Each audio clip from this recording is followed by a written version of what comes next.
Hello বন্ধুরা, আমি মিহির আবারও একটি ভিডিও নিয়ে আমি চলে এসেছি। তো এটি পান্ডুয়া রানাগড় গ্রামে আজাহার আলী দাদা অর্থাৎ মিলন দাদা ভাইয়ের ইসি ফার্ম। এই ফার্মটি প্রথমত ওপেন ফার্ম ছিল।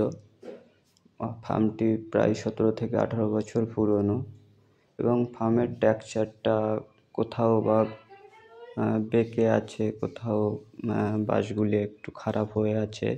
তো সেই ঘরটাই আমরা ইসিতে পরিবর্তিত করেছি।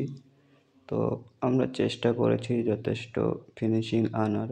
তো দেখুন, এই হচ্ছে সিলিং সাইড কাটানোর নিপিলগুলো সবে ঝোলানো হয়েছে। এখনও এখানে ফ্যান কুলিং প্যাডটা এসে পৌঁছায়নি ট্রান্সপোর্টে। তো ওটা চলে আসলে কুলিং প্যাডগুলি এই সাইডে বসবে। 20 ফুট করে দু সাইডে 40 ফুট কুলিং প্যাড আছে এবং সামনের পোর্শনটা ত্রিফল দিয়ে কভারিং করা হবে।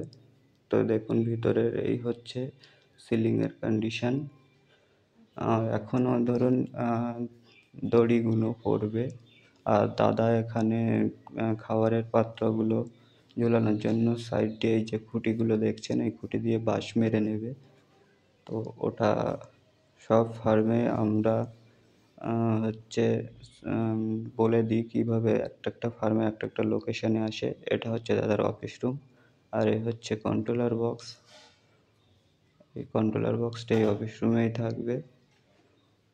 তো এই হচ্ছে কুলিং প্যাডের জন্য ড্রেন। এটা দাদা নিজে করেছে আমাদের কাছ থেকে জাস্ট আইডিয়াটা নিয়ে।